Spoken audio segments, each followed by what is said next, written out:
Hello guys, today we're going to be working on this top load Whirlpool washer. The model number is on the display. Welcome to DIY Repair Now. Read all the warnings, and during this video you will see one or more of these icons to help you do this repair safe. Okay, here we have a Whirlpool Cabrio, and this is the model number again in case you didn't get it at the beginning of the video. And this repair applies for all those washers that are made by Whirlpool, like Maytag, Kenmore, KitchenAid, Rotor, Admiral, and some of those models. Now, the first thing we're going to do is we're going to choose 3 buttons on the display to get it a test mode, to put the machine on test mode. And as you see, I'm pressing 1, 2, 3, 1, 2, 3, 1, 2, 3, 3 times, and we should get an error code if it's anything wrong with the machine. Now, sometimes you will have an error code, sometimes you will not. You have to go by what the customer complaint is, so you go from there. So in this case, we have an error code F7E5, and as you see, this means the default displays when the main control determines that the shifter is not engaging the baskets for spin or disengaging for watch. However, we're going to start by checking the rotor and the slider because that's the most common issue when we have this error code. So we're going to go ahead and turn off the washer, disconnect it to avoid electric shock. And as you see, it still got a little bit of power, but it's going to turn off in a minute. That's just power safe. On the board, we're going to pull the washer out to be able to tilt it. Remember that if you're in a short space, you need to remove the drain hose and the water hoses. But today I'm just going to keep it in place. So I'm just going to tilt it in the back. And I'm going to reach the bottom to start checking the stator and the slider. Now we're going to go ahead and use our drill with a T-Torque screws. You can find this at Harbor Freight. They are very inexpensive. And you can just stick a screwdriver. Don't put it on the windings, just put it in a spot where you're not going to damage any of the wiring or the windings. As you can see, you can stick it in one of those holes right there. Okay. And that way the stator doesn't turn. Be careful with the windings as you see on the red arrow. Now, once we got the screwdriver, we're going to be able to remove this screw. And again, this is a T-Torque screw. I don't remember what size is it, but you can find those at Harbor Freight or Home Depot, Lowe's, or any of those. Now we're going to wiggle the stator out.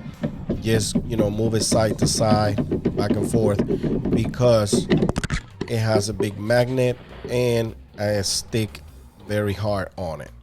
Now this is the part that is broken. There's 2 parts that are broken. This is the slider. Okay. And as you can see, it's all eat up, it's worn out.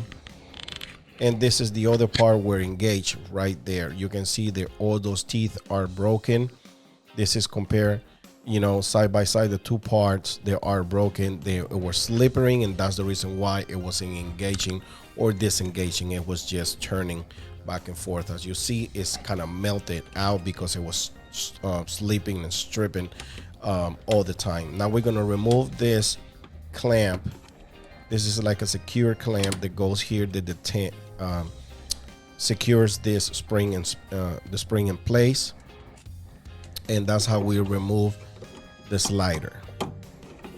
Now once you remove the secure clamp and the spring, you have to remove the slider. So just try to pry it out with a screwdriver.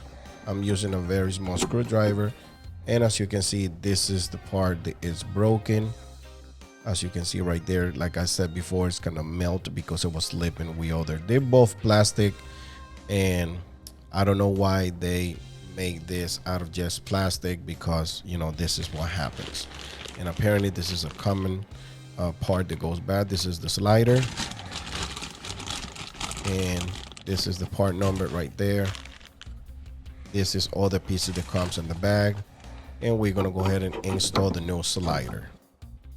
Now look how the part looks brand new.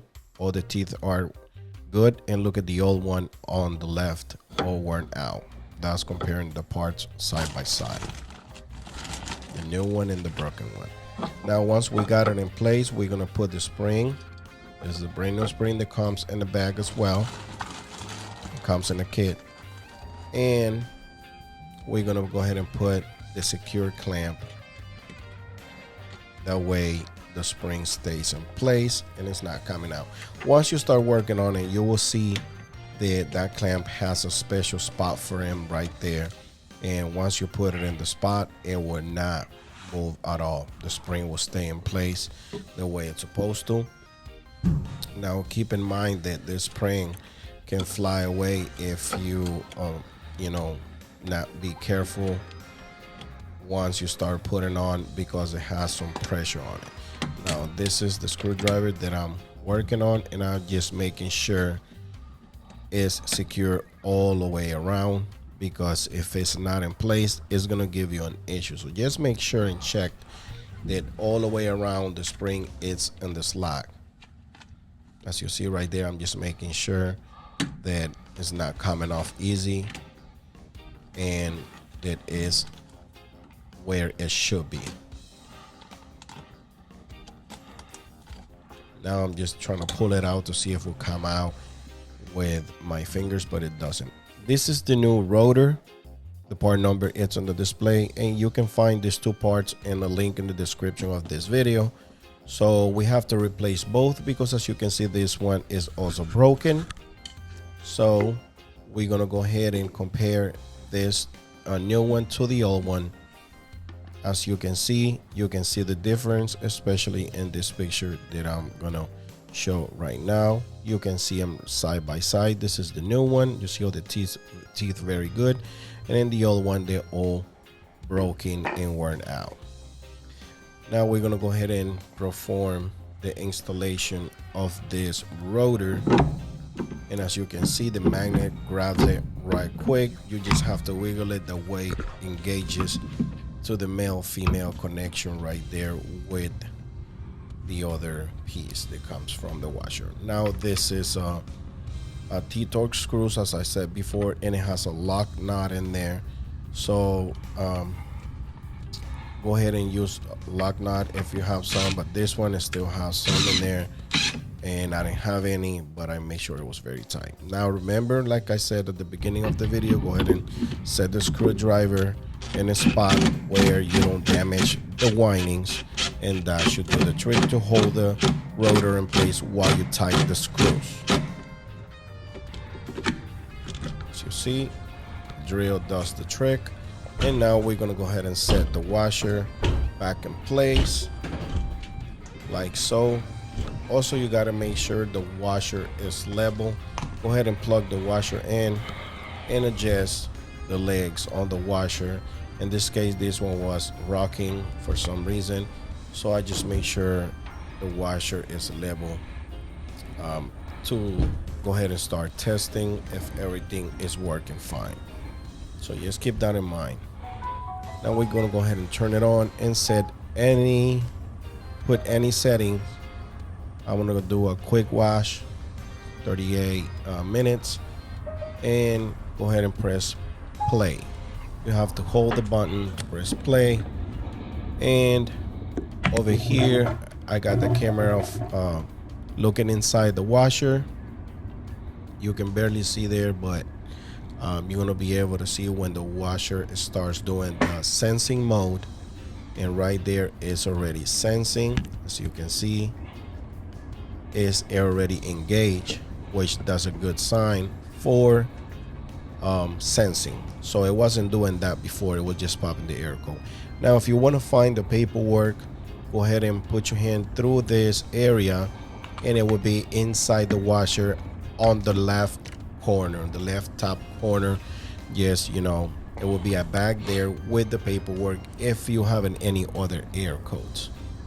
Now keep in mind and consider subscribe to this channel in case you have a different model, or you might have an issue in the future for this model. I have plenty of videos on my channel to help you repair your washer in the future as well. Now over here, I'm just gonna let it run, and it's already throwing water, but it's still on sensing. You can see and hear the water coming into the tub right there. I'm gonna speed up the process a little bit, And you can see right here, this is the other side on the right, where the circulation pump is circulating the water that it was already in the tub. This is all part of the sensing. Again, I'm going to speed up the process over here because this takes a very long time to start doing the wash cycle. Now, after the circulation pump is running for a little while, because basically it's throwing water on top of the clothes, it's simulating that it's throwing water on top of the clothes, it's filling in more water from the water valves. Again, I'm going to speed up the process because I just want you to see how it's supposed to work, because sometimes when you do this repair yourself, you might think that there's still an issue with the washer, and no, this is just a long process because the washer takes a long time to fill in water, so you already know. Alright guys, if this video helped you in any way, you can show us appreciation by giving us a tip using the following options that you see on the screen. If you cannot provide with a tip, is another way to support this channel by just dropping off a comment in the comment section down below. Subscribe to our channel, give us a thumbs up, and turn on the bell to receive notifications. Thanks for watching.